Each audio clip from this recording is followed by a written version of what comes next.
Shalom, Shalom Elohim, semua anak-anak Tuhan dimanapun berada. Dan Shalom Elohim buat Roh Bapa, Anak dan Roh Kudus yang sudah ada bersama-sama kita dalam dunia ini.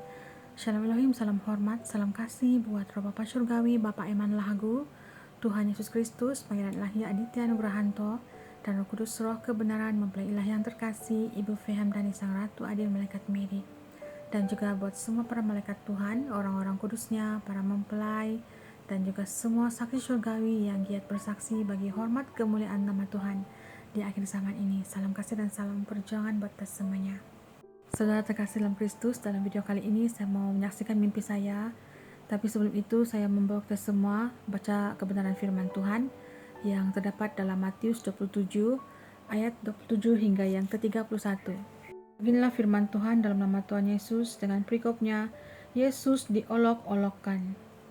Kemudian serdadu-serdadu wali negeri membawa Yesus ke gedung pengadilan, lalu memanggil seluruh pasukan berkumpul sekeliling Yesus. Mereka menanggalkan pakaiannya dan mengenakan jubah ungu kepadanya. Mereka menganyam sebuah mahkota duri dan menaruhnya di atas kepalanya, lalu memberikan dia sebatang buluh di tangan kanannya. Kemudian mereka berlutut di hadapannya dan mengolok-olokkan dia.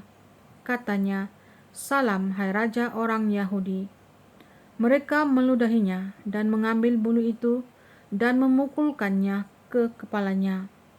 Sesudah mengolok-olokkan dia, mereka menanggalkan jubah itu daripadanya dan mengenakan pula pakaiannya kepadanya. Kemudian mereka membawa dia keluar untuk disalibkan.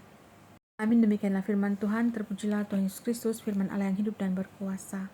Saya bermimpi, saya melihat ada sebuah rumah yang berada di sebuah pantai, dan tempat itu seperti dijaga oleh setan. Setiap gerak-geri orang di tempat itu dijaga oleh mereka. Dalam hati saya mengatakan itu adalah sistem dunia. Kemudian pada saat itu saya bersaksi tentang cahaya kemuliaan Tuhan yang sudah ada dalam dunia ini. Tetapi saya itu dilarang menyuarakan suara kebenaran, dan saya dilarang bersaksi Tuhan Yesus sudah ada dalam dunia ini. Mereka menyuruh saya diam dan mau mengambil handphone saya ketika itu. Tetapi mereka tidak dapat mengambil telepon saya ketika itu. Dan ada ibu-ibu yang melarang saya menyuarakan suara kebenaran itu. Mereka mengatakan yang mereka aman-aman saja. Lalu saya mengatakan kepada mereka yang kamu sudah dikontrol, ditawan oleh sistem 666. Tapi mereka seperti tidak memahami apa yang saya katakan pada saat itu. Lalu ada seorang ibu yang sedang mengandung, syarat mengandung, datang pada saya, mengatakan yang dia telah diceraikan oleh suaminya yang seorang pendeta. Nah, dia mengikuti ajaran ketiga pribadi ilahi yang Esa, Bapa, Anak dan Roh Kudus yang sudah ada dalam dunia ini. Dan keluarganya mengatakan, para hamba Tuhan itu mengatakan yang kami sudah tersesat karena suka bermain-main cahaya dan kena mengikuti ketiga pribadi ilahi. Ibu itu diceraikan oleh suaminya, dan seperti dia berputus asa karena mengalami pergumulan itu. Tapi saya menguatkan kembali ibu itu agar tetap berjuang dan putus asa, karena ini semua harus terjalani untuk mengikuti Tuhan Yesus Kristus. Lalu dia pun kembali bersemangat dan kami terus berjalan terus dalam mimpi saya itu. Lalu saya terbangun daripada tidur. Sempat bertanya kepada Pangeran Ilahi Tuhan Yesus Kristus tentang mimpi ini, dan dia mengatakan ini sudah sangat jelas, di mana ketika ada kenaikan frekuensi, kita sudah meninggalkan sistem 66 itu. Kita mulai mengikuti ketiga pribadi ilahi yang Esa. Memang suara-suara dunia akan menolak suara kebenaran yang kita sampaikan.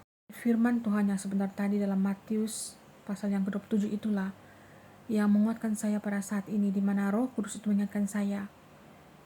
Tuhan Yesus Kristus lebih dahulu merasakan bagaimana dia ditolak, diolok-olok oleh roh-roh dunia ini. Bahkan dia diludahi, diseksa ketika dia menyatakan suara kebenaran itu tentang kerajaan Allah yang turun ke dunia. Menyerukan suara pertobatan pada manusia ketika 2026 tahun yang lalu. Dan pada saat ini saudara, hal ini terulang kembali, di mana saat para saksi surgawi, para malaikat Tuhan, mempelai-mempelai Tuhan bersaksi tentang suara kebenaran, kedatangan kerajaan Allah dalam dunia ini. Roh Allah sedang melawat dunia ini. Tuhan Yesus Kristus, Hakim yang adil, sudah turun ke dunia. Suara-suara dunia, anak-anak dunia menolak bulat-bulat hal itu tanpa berpikir atau bertanya kepada Tuhan lebih dahulu. Dan pada saat itulah firman mengingatkan kepada saya, di mana jika Tuhan Yesus Kristus datang ke dunia menyuarakan suara kebenaran, menyerukan pertobatan tentang kerajaan Allah, anak-anaknya juga akan melalui hal yang sama, mana kita akan ditolak oleh roh-roh dunia.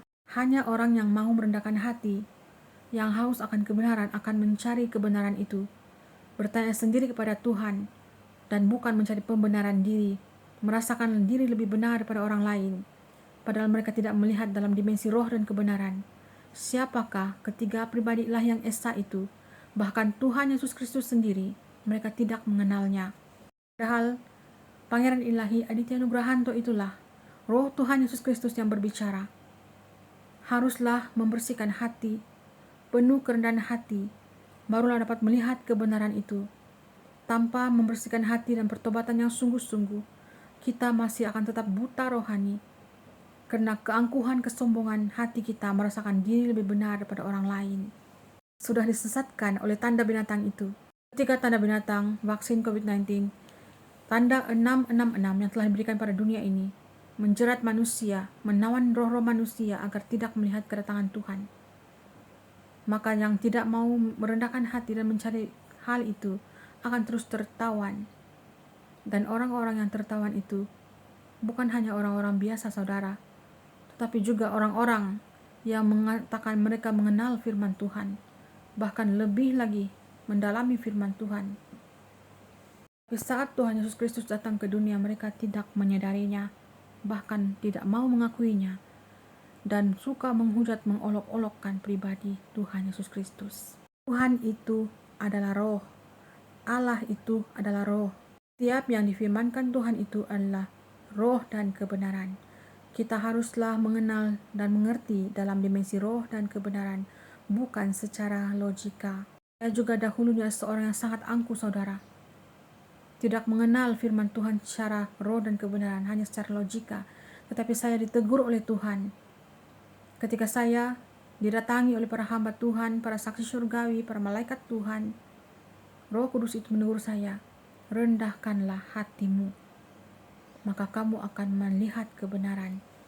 Saat itu saya mengatakan dalam hati saya, apa salahnya jika saya merendahkan hati untuk melihat kebenaran itu, mencari sendiri dengan doa, puasa, dan baca firman Tuhan, mendekatkan diri pada Tuhan, daripada saya menyesal ketika itu memang roh Tuhan Yesus Kristus dan saya menolaknya.